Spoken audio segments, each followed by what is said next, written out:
എല്ലാവർക്കും നമസ്കാരം. ഇന്ന് നമ്മൾ സംസാരിക്കാൻ പോകുന്നത് വളരെ പ്രധാനപ്പെട്ട ഒരു നിയമഭേദഗതിയെക്കുറിച്ചാണ്. Janvishwas അമെൻമെന്റ് of provisions. ഇത് വെറുമൊരു നിയമമാറ്റം മാത്രമല്ല കേട്ടോ, നമ്മുടെ രാജ്യത്തെ ഭരണരീതിയെ തന്നെ മാറ്റിമറിക്കാൻ ശേഷിയുള്ള ഒന്നാണ്. ഒരു ചെറിയ ചോദ്യത്തോടെ തുടങ്ങിയാലോ? നിങ്ങളൊന്ന് ആലോചിച്ചു നോക്കൂ. അറിയാതെ പറ്റുന്ന ഒരു ചെറിയ തെറ്റിന് ഒരാൾക്ക് ഒരു ക്രിമിനൽ റെക്കോർഡ് വരുന്നത് ശരിയാണോ? അല്ലെങ്കിൽ ജയിലിൽ പോകേണ്ടി വരുന്നത്? ഇതൊക്കെ നമ്മുടെ കോടതികളുടെ ഭാരം കൂട്ടുകയല്ലേ ചെയ്യുന്നത്? അപ്പോ ഈയൊരു വലിയ ചോദ്യത്തിനുള്ള ഉത്തരമാണ് ജൻവിശ്വാസ് ബിൽ. ഓക്കെ, അപ്പോ ഇന്ന് നമ്മൾ എന്തൊക്കെയാണ് നോക്കാൻ പോകുന്നതെന്ന് വെച്ചാൽ, ആദ്യം എന്താണ് ഈ ജൻവിശ്വാസ് ബിൽ എന്ന് സിമ്പിളായിട്ട് പറയും. പിന്നെ നമ്മുടെ ഭരണരീതിയിൽ ഇതൊരു പുതിയ മാറ്റം കൊണ്ടുവരുന്നത് എങ്ങനെയെന്നും നിയമങ്ങൾ എങ്ങനെയാണ് മാറുന്നതെന്നും നോക്കും. ഒരു പുതിയ നീതിന്യായ സിസ്റ്റം തന്നെ വരുന്നുണ്ട്, അതെന്താണെന്നും പിന്നെ സർക്കാരും പ്രതിപക്ഷവും തമ്മിലുള്ള തർക്കങ്ങളും. അവസാനം പരീക്ഷയ്ക്ക് വേണ്ടി ഒരു ക്വിക്ക് റിവ്യൂവും ഉണ്ടാകും. അപ്പൊ ശരി, നമുക്ക് തുടങ്ങാം. ആദ്യം തന്നെ ജൻവിശ്വാസ് ബില്ലിന്റെ ബേസിക് കാര്യങ്ങൾ എന്തൊക്കെയാണെന്ന് നോക്കാം. ഇതൊന്ന് ശ്രദ്ധിക്കൂ. ഈ ബില്ല് പാർലമെന്റിൽ പാസ്സായതിന്റെ ടൈം ലൈനാണ്. 2022 ഡിസംബറിൽ ലോക്സഭയിൽ അവതരിപ്പിച്ചു.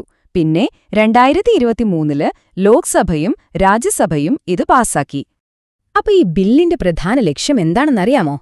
ചെറിയ ചെറിയ തെറ്റുകൾക്ക് ആളുകളെ ക്രിമിനലുകളായി കാണുന്നതിന് പകരം പരസ്പരമൊരു വിശ്വാസമുണ്ടാക്കിയെടുക്കുക. അതുവഴി ബിസിനസ് ചെയ്യാനുള്ള എളുപ്പവും ആളുകളുടെ ജീവിതവും കുറച്ചുകൂടി ഈസിയാക്കുക. അതാണ് ഐഡിയ. ഇനി ഈ നമ്പറുകളിലേക്കൊന്ന് നോക്കിക്കേ. ഈ നിയമത്തിന്റെ വ്യാപ്തി എത്ര വലുതാണെന്ന് ഇതിൽ നിന്ന് വ്യക്തമാകും. 79 കേന്ദ്ര നിയമങ്ങളാണ് ഭേദഗതി ചെയ്യുന്നത്. 23 മന്ത്രാലയങ്ങളെ ഇത് നേരിട്ട് ബാധിക്കും. മൊത്തം 784 നിയമവ്യവസ്ഥകളിലാണ് മാറ്റം വരുന്നത്. PSC പരീക്ഷ എഴുതുന്നവർക്ക് ഈ നമ്പറുകൾ വളരെ പ്രധാനപ്പെട്ടതാണ്. ഉറപ്പായും നോട്ട് ചെയ്തു വെച്ചോളൂ. ഓക്കെ, ഇനി നമുക്ക് ഈ ബില്ലിന് പിന്നിലെ ഫിലോസഫി എന്താണെന്ന് നോക്കാം. അതായത് ഭരണരീതിയിൽ എന്ത് വലിയ മാറ്റമാണിത് കൊണ്ടുവരാൻ പോകുന്നത് എന്ന്. ഇവിടെ നോക്കൂ, ഇതാ മാറ്റം വളരെ വ്യക്തമായി കാണിക്കുന്നുണ്ട്.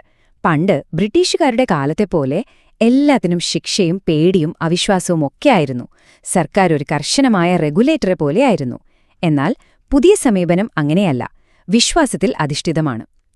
ശിക്ഷിക്കുന്നതിന് പകരം സഹായിക്കുക, ബിസിനസ് ചെയ്യാനൊക്കെ എളുപ്പമാക്കുക, ഒരു ഫെസിലിറ്റേറ്ററായി സർക്കാർ മാറുന്നു. ഇതാണ് ആ ഷിഫ്റ്റ്. ശരി, ഈ പറയുന്ന മാറ്റമൊക്കെ തിയറിയാണ്. പക്ഷെ നിയമത്തിൽ ശരിക്കും എന്തൊക്കെയാണ് മാറുന്നത്? നമുക്കതിന്റെ ഡീറ്റെയിൽസിലേക്ക് പോകാം. ദാ ഈ ചാർട്ട് നോക്കൂ.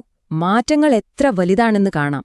57 നിയമവ്യവസ്ഥകളിൽ നിന്ന് തടവുശിക്ഷ പൂർണ്ണമായി ഒഴിവാക്കി. 158 പിഴ തന്നെ ഒഴിവാക്കി.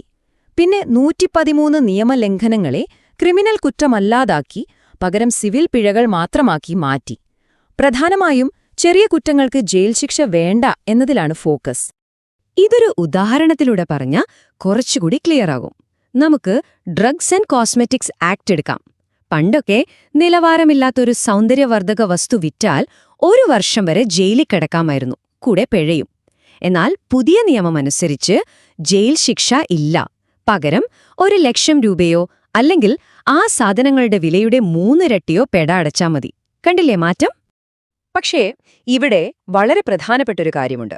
ഇതിനർത്ഥം എല്ലാ നിയമങ്ങളും വെള്ളം ചേർത്തുവെന്നല്ല കേട്ടോ. വ്യാജ മരുന്നുകൾ ഉണ്ടാക്കുക, വിൽക്കുക, അങ്ങനെയുള്ള പൊതുജനങ്ങളുടെ ജീവന് തന്നെ ഭീഷണിയാകുന്ന സീരിയസ് കുറ്റകൃത്യങ്ങൾക്കുള്ള ശിക്ഷ അതുപോലെ തന്നെയുണ്ട്. അതിൽ ഒരു വിട്ടുവീഴ്ചയുമില്ല. ഇനി മറ്റു ചില പ്രധാന മാറ്റങ്ങൾ കൂടി നോക്കാം. Indian succession act, electricity act എന്നിവയിൽ നിന്നൊക്കെ തടവുശിക്ഷ ഒഴിവാക്കിയിട്ടുണ്ട്. പിന്നെ ഫയർ സ്റ്റേഷനിലേക്ക് വെറുതെ വിളിച്ചു കളിപ്പിക്കുന്ന പോലത്തെ ചില കുറ്റങ്ങൾ നിയമത്തിൽ നിന്ന് തന്നെ ഒഴിവാക്കി. ഒരു ഇൻട്രസ്റ്റിംഗ് കാര്യം, പിഴത്തുക ഓരോ 3 വർഷം കൂടുമ്പോഴും 10% വെച്ച് ഓട്ടോമാറ്റിക്കായിട്ട് കൂടും. അതുപോലെ ആദ്യമായിട്ടൊരു തെറ്റു ചെയ്യുന്നവർക്ക് നേരെ കേസ് എടുക്കുന്നതിന് പകരം ഒരു വാർണിംഗ് കൊടുക്കുന്ന രീതിയും വരുന്നുണ്ട്. അപ്പോ ശിക്ഷകൾ മാറ്റുന്നു എന്നു മാത്രമല്ല ഈ ബില്ല് ചെയ്യുന്നത്, ഈ കേസുകൾ കൈകാര്യം ചെയ്യാൻ കോടതിക്ക് പുറത്ത് ഒരു പുതിയ സിസ്റ്റം തന്നെ കൊണ്ടുവരുന്നുണ്ട്. ഈ പുതിയ സിസ്റ്റം പ്രവർത്തിക്കുന്നത് ഇങ്ങനെയാണ്. വളരെ സിമ്പിളാണ്. ആദ്യം ഒരു ചെറിയ നിയമലംഘനം നടക്കുന്നു. അപ്പോൾ കോടതിയിലേക്ക് പോകുന്നതിന് പകരം ഒരു അഡ്ജുഡിക്കേറ്റിംഗ് ഓഫീസർ വന്ന് പിഴ തീരുമാനിക്കും. ആ തീരുമാനത്തിൽ തൃപ്തിയില്ലെങ്കിൽ ഒരു അപ്പലേറ്റ് അതോറിറ്റിക്ക് അപ്പീൽ കൊടുക്കാം. അത്രേ ഉള്ളൂ. ഇത് നമ്മുടെ കോടതികളുടെ ജോലിഭാരം ഒരുപാട് കുറയ്ക്കാൻ സഹായിക്കും. അപ്പോൾ ആരാണ് ഈ അഡ്ജുഡിക്കേറ്റിംഗ് ഓഫീസർമാർ? ഇവർ ശരിക്കും പറഞ്ഞാൽ സർക്കാർ നിയമിക്കുന്ന ഉദ്യോഗസ്ഥരാണ്. ഇവരുടെ ജോലി ഈ നിയമപ്രകാരം വരുന്ന സിവിൽ നിയമലംഘനങ്ങൾക്ക് പിഴ ചുമത്തുക എന്നതാണ്. ഇവർ കോടതിയുടെ ഭാഗമല്ല, ഒരു അഡ്മിനിസ്ട്രേറ്റീവ് സംവിധാനത്തിന്റെ ഭാഗമാണ്. ഇനി അഡ്ജുഡിക്കേറ്റിംഗ് ഓഫീസറുടെ തീരുമാനത്തിൽ നിങ്ങൾക്ക് പരാതിയുണ്ടെങ്കിലോ അപ്പോഴാണ് അപ്പലേറ്റ് അതോറിറ്റിയുടെ റോൾ വരുന്നത്. അതായത് ആദ്യത്തെ തീരുമാനത്തിനെതിരെ അപ്പീൽ കേൾക്കാനുള്ള ഒരു സംവിധാനം. ഇത് ഈ പ്രോസസ് ന്യായമാണെന്ന് ഉറപ്പുവരുത്താൻ വളരെ അത്യാവശ്യമാണ്. ഓക്കെ, ഇത്രയും വലിയൊരു മാറ്റം വരുമ്പോൾ സ്വാഭാവികമായും അതിനെ അനുകൂലിച്ചും പ്രതികൂലിച്ചും വാദങ്ങളുണ്ടാകുമല്ലോ. അപ്പോൾ നമുക്ക് സർക്കാരും പ്രതിപക്ഷവും പറയുന്നതെന്താണെന്ന് നോക്കാം. മെയിൻസ് പരീക്ഷയ്ക്ക് ഉത്തരമെഴുതുമ്പോൾ ഈ രണ്ട് ഭാഗവും ഒരുപോലെ പ്രധാനമാണ്. സർക്കാർ പറയുന്നത് ഇത് അന്ധമായ ശിക്ഷയല്ല, നീതിയാണ് നൽകുന്നത്, കോടതികളുടെ ഭാരം കുറയ്ക്കുന്നു, രാജ്യത്തിന് തന്നെ ഒരു പുതിയ മാതൃകയാണ് എന്നൊക്കെയാണ്. എന്നാൽ പ്രതിപക്ഷം ചില ആശങ്കകൾ ഉന്നയിക്കുന്നുണ്ട്.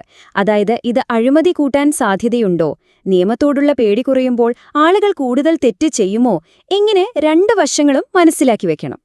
ശരി, നമ്മൾ ഇതുവരെ പറഞ്ഞ കാര്യങ്ങളെല്ലാം പെട്ടെന്നൊന്ന് ഓർത്തെടുക്കാൻ വേണ്ടി ഒരു ക്വിക്ക് റിവ്യൂയിലേക്ക് പോകാം. ഇതാണ് നിങ്ങളുടെ ഫൈനൽ എക്സാം ചീറ്റ് ഷീറ്റ്.